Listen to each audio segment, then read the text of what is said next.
So I was headed down the street and didn't get very far, about to get on the freeway, and I noticed my check engine light flashing. So got on the freeway thinking it was gonna go off, but it didn't. And so I took the next exit, went back home, put the OBD2 sensor on, and gave me a couple codes.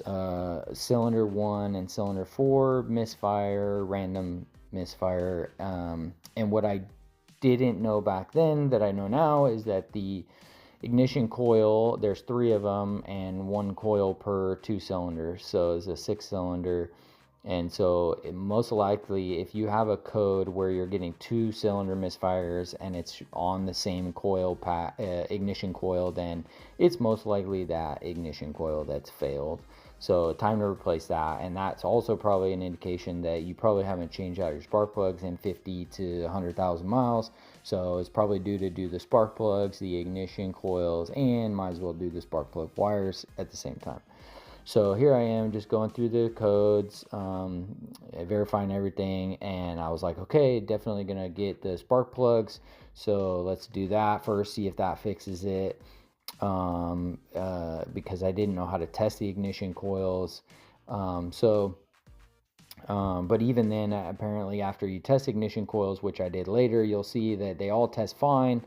But when it gets hot and they're running, then that means sometimes they can go bad and short out. So just because you test them and they seem fine doesn't mean that they're necessarily good. So here I am getting that first spark plug out. Was kind of a doozy. I don't know why, but getting that first spark plug out and putting the new one in there. And then I'm going to switch views because I've got to get the intake hose off of the throttle body, and there's a couple electrical wires in there that I've got to disconnect. So all the ignition coils are on the cylinders on the passenger side. So there's 3 cylinders on the passenger side and 3 on the driver's side, and it's a V6. So the only thing that's on the driver's side is the spark plugs and the spark plug boot that goes from one of the cylinders on the passenger side. So I'm tinkering out with this, and my hope was that I could just get the spark plugs done and that would fix it. But I did that, drove around the block, and I was still having the same symptoms. So good buddy of mine was like, yeah, if you should check the if it's 2 cylinders and the code is 2 cylinders and the ignition coil controls both of those cylinders, then that's most likely your problem, is that one ignition coil is failing, causing 2 cylinders to misfire.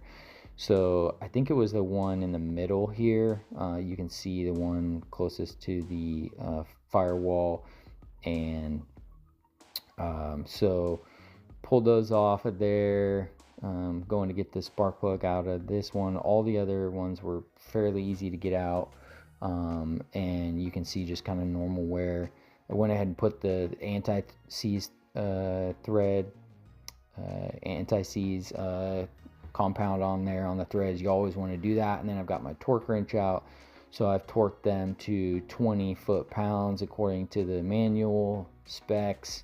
So once you get them in there and you torque them down to 20 foot-pounds, it crushes that washer in there and you're seated perfectly good to go. So at this point, I think I was just doing the spark plugs and then drove it around the block afterwards. You can see the gap there too. It's pretty wide. It's much wider than what the specifications call for in the book.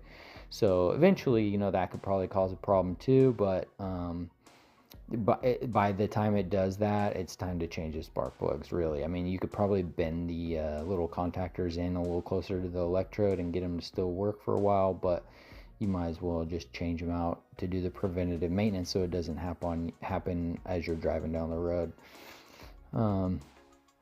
So here I'm just getting that last one in there to get this torque wrench on there, torqued it down, put the ignition coil back over the top of it, connected to electrical connectors, and checking my transmission fluid while I'm there, and get the ignition or the intake boot hose back on there, the main intake.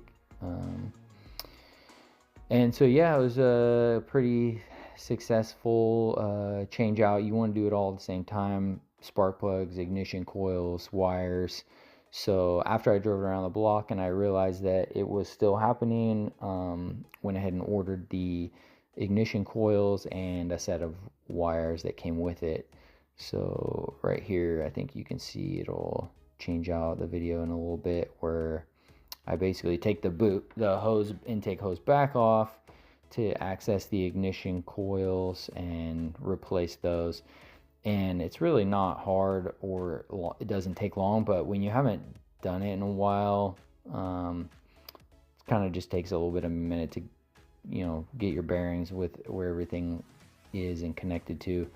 So of course I got this repair manual. You got to have one. I mean, if you're going to do any kind of work on your own car, like you got to get that book, or the Chilton book to go with your car. I mean, it's, I think they're like 10 or 15 bucks, but they're totally worth it. Definitely save you a lot of money and time if you can do a little bit of work yourself. So you can kind of see the condition of every spark plug here. And coming up, I sat down and I put the thread compound around each one of them, so I get them all ready to be put in right here.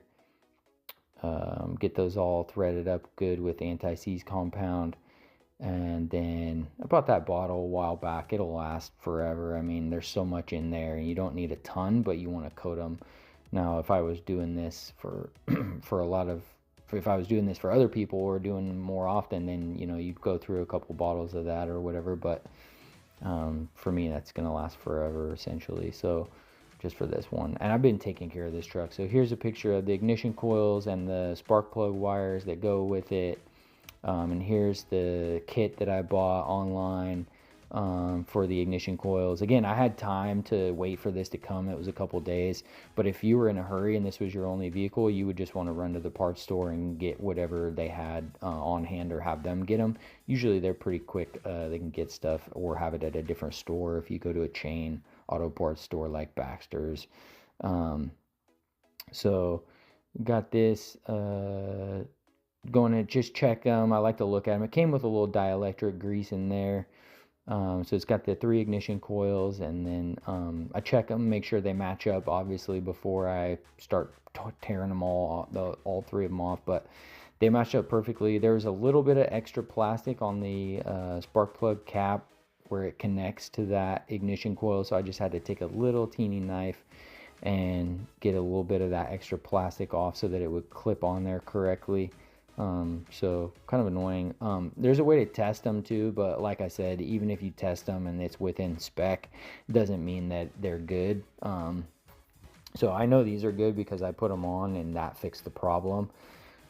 But when I tested the older ones that I pulled off of there, one of them is definitely bad, but all 3 of them tested good. So I'll go ahead and hold on to them, and then that way, if I'm driving down the road and I get this problem again and I know that it's 2 cylinders as a misfire, I'll maybe just change out that one until I get the new all 3 set in. Typically not going to just buy one, but you can if that's the problem. It just is usually an indicator. If it's been 50 to 100,000 miles, it's an indicator that you probably should just change all 3 of them out. So here you can see I'm pulling the one off. There's just one 10 millimeter bolt that holds that ignition coil into place once it slips over the spark plug, and then there's 2 electrical connections. One goes over to the other cylinder head, other spark plug, and then one is the comes from the ECM, or the brain of the truck. So just comparing the 2, making sure they're the same, slipping it in there. There's the old 3, and the one in the middle is definitely brown and has a bit of a smell to it, and you can pull that little boot off. There's a spring in there that goes down to the spark plug, but I'm testing the primary resistance here, and that all tests good at 0.8, and then the secondary resistance, I think like 9 or something, or 6, it's like 6,000 ohms to 14,000 ohms or something was the spec. So like I said, all 3 of them matched within the spec. And then I updated my spreadsheet so that I know when the last time I replaced that stuff was. As you can see, the ignition coils all tested in range with the secondary resistance, so not necessarily an indication by just testing them that they're bad. And then here, the cylinder firing order, and cylinder number 1 has the ignition coil that controls number 4, so in theory, that's the only one I needed to replace in a pinch. But the reality is, if you're there doing all the work, you might as well do the spark plugs, ignition coils, and wires.